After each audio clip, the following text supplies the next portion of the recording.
കോടതിയിൽ അധികം വിശദീകരണമൊന്നും ഉണ്ടായില്ല. ഷിംജിതയ്ക്ക് ജാമ്യം നിഷേധിച്ചിരിക്കുന്നു. ഇല്ല, ഒറ്റ വാക്ക് തീർന്നു. ഷിംജിത എന്ന റീച്ചോളിക്ക് ജാമ്യം കൊടുക്കാത്ത കോടതിക്ക് ആദ്യമേ big salute. Kunnamkulam first class magistrate കോടതിയാണ് ഷിംജിതയ്ക്ക് ജാമ്യം നിഷേധിച്ചത്.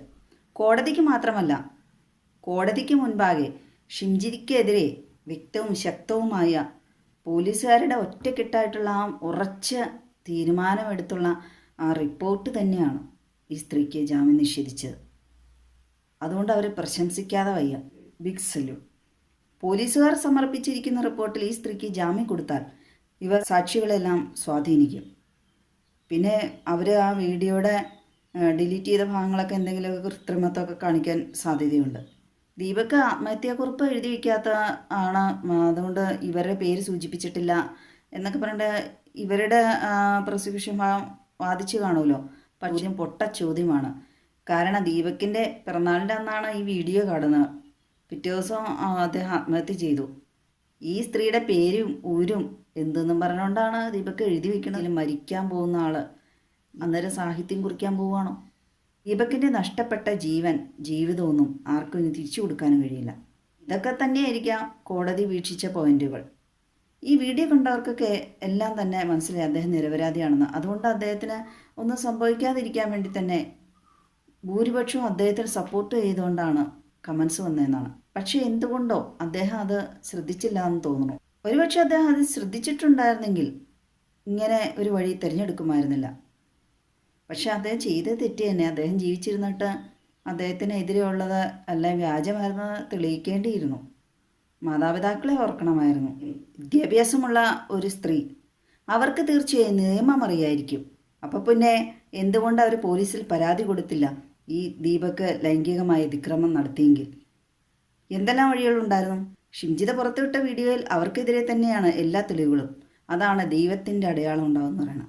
ആ വീഡിയോയിൽ അവർ പറയുന്ന അവരുടെ മുമ്പിൽ നിൽക്കുന്ന സ്ത്രീയെ ഈ ദീപക് അപമാനിക്കുന്നത് കണ്ടിട്ട് ആണ് ഇവർ ചെന്ന് കയറി ഇവർക്ക് ഉപദ്രവം ഏറ്റു എന്നൊക്കെ അവർ പറയണം. അത്രയ്ക്ക് സ്നേഹവും സാമൂഹ്യ പ്രതിബദ്ധതയും സഹാനുഭൂതിയൊക്കെ തോന്നിയെങ്കിൽ എന്തുകൊണ്ട് അന്നേരം പ്രതികരിച്ചില്ല? സ്വന്തമായിട്ട് വേണ്ടിയല്ല, ആ സ്ത്രീക്ക് വേണ്ടി പ്രതികരിക്കാമായിരുന്നല്ലോ ദീപക് ഉപദ്രവിച്ചെങ്കിൽ. കാരണം എന്നാലേ ആ കുട്ടിക്കും കൂടെ സെക്യൂരിറ്റി അനുഭവപ്പെടുള്ളൂ. മാത്രമല്ല, ഷിംജിതയുടെ മുമ്പിൽ സ്ത്രീയല്ല പുരുഷവനാണ് നിൽക്കണമെന്നുള്ളത് വ്യക്തമാണ് അവരിട്ട വീഡിയോയിൽ. പുറകിൽ സ്ത്രീ ഇപ്പുണ്ട്, സൈഡിൽ അവിടെ ഒരു സ്ത്രീ തീപ്പുണ്ട്. ഈ സ്ത്രീ കാരണം സ്ത്രീകൾക്കാണ് ശരിക്കും പാര വന്നിരിക്കണേ. ഏത് റീൽസ് എടുത്താലും ട്രോൾ എടുത്താലും അങ്ങനെ എന്ത് സോഷ്യൽ മീഡിയ തുറന്നാൽ മൊത്തം സ്ത്രീകളെ കളിയാക്കുന്ന രീതിയിലാണ് കാണപ്പെടുന്നത്. പെണ്ണുങ്ങൾ ഇനി എവിടെയെങ്കിലും ബസ്സിൽ എവിടെയെങ്കിലും വെച്ച് ഫോൺ എടുക്കുമ്പോഴത്തേക്കും ആണുങ്ങൾ വല്ല തല്ലും വെച്ച് വരുമെന്നാണ് പേടി. ഇപ്പോൾ ഒന്നും ഉണ്ടായിരിക്കട്ടെ. പിന്നെ പെണ്ണുങ്ങളുടെ ബോധമല്ല, ആണുങ്ങളെ ഇച്ചിരി കൂടെ ഫോർവേഡാണെന്ന് തോന്നുന്നു. ക്ഷേമയൊക്കെയുള്ള കൂട്ടത്തിലായിരിക്കാം. ദീപകിൻ്റെ പേര് സൂചിപ്പിക്കാതെയാണ് ഷിംജിത താൻ ബസ്സിൽ ലൈംഗികമായ അതിക്രമിക്കപ്പെട്ടു എന്ന് പറഞ്ഞുകൊണ്ട് സഹോദരനെ കൊണ്ട് പരാതി കൊടുപ്പിച്ചിരിക്കുന്നത്. അവിടെയാണ് പോയിന്റ്. തീർച്ചയായും അറിയാൻ പാടില്ലാത്ത ഒരാളുടെ വീഡിയോ എടുത്തിട്ടു അയാൾ ഉപദ്രവിച്ചുകൊണ്ടെന്ന് വ്യാജ പ്രചരണം നടത്തിയിരിക്കുന്നു. പിന്നെ ഫെമിനിസ്റ്റുകളുടെ എന്തോ ചർച്ചയിലൊക്കെ പറയണ കേട്ടു, ഇൻട്രോവേർട്ടായിട്ടുള്ള ഞരമ്പ് രോഗിയാണ് ഈ ദീപക് എന്നൊക്കെ. മരിച്ച ആളെ പിന്നെയും ക്രൂശിച്ചുകൊണ്ടിരിക്കുകയാണ് കേട്ടോ. അയാളുടെ ആത്മാവിനെ പോലും വെറുതെ വിടുന്നില്ല. എന്തു തോന്നിയാസം വേണമെങ്കിലും പറയാലോ. കാരണം സെൽഫ് ഡിഫൻഡറായ ദീപക് ഇപ്പോൾ ജീവിച്ചിരിപ്പില്ലല്ലോ. ഈ ഫെമിനിസ്റ്റുകളുടെ കാര്യം ഞാൻ ഓർക്കുവാണ്. ആരാൻ്റെ അമ്മയ്ക്ക് ഭ്രാന്ത് പിടിക്കുമ്പോൾ കാണാൻ നല്ല രസമാണ്. ഈ ഷിംജിതനെ സപ്പോർട്ട് ചെയ്യുന്നവരെയൊക്കെ കുറിച്ച് ഓർക്കുമ്പോൾ അവരവരുടെ വീട്ടിൽ എന്തെങ്കിലുമൊക്കെ ഇതുപോലെ സംഭവിച്ചു കഴിയുമ്പോഴാണ് എന്നെ അറിയാത്ത പിള്ള ചൊറിയുമ്പോൾ അറിയുന്നൊക്കെ പറയും പോലെ. വരാതിരിക്കട്ടെ, ഒരിക്കലും സംഭവിക്കാതിരിക്കട്ടെ. ഈ ചില പെണ്ണുങ്ങൾ TV ചാനലിലൊക്കെ വന്ന് ചിലക്കണ കേൾക്കുമ്പോൾ നമുക്ക് ഇങ്ങനെ അറിയാതെ പറഞ്ഞു പോകുന്നതാണ് കേട്ടോ. ദീപകിനെ പോലെ തന്നെയാണ് എല്ലാ സഹോദരന്മാരും. ഞങ്ങളുടെയൊക്കെ വീടുകളിലും ആണുങ്ങളൊക്കെ ഉള്ളതാണ്. ഷിംജിതയുടെ അഹങ്കാരം ഏതായാലും തീർന്നിട്ട് ജയിലിൽ പോയി കഞ്ചാവ് കേസിൽ പ്രതിയായ സ്ത്രീയുടെ ഞാൻ ഇപ്പോൾ 2-3 ദിവസത്തിനുള്ളിൽ ഇറങ്ങും, നിങ്ങളെപ്പോലെയല്ല, ഞാൻ വലിയ കുടുംബമാഹിമയുള്ള ഇതാ തേങ്ങ മാങ്ങയെന്നൊക്കെ പറഞ്ഞു അവർ നന്നായിട്ട് കൈകാര്യം ചെയ്തു വിട്ടു.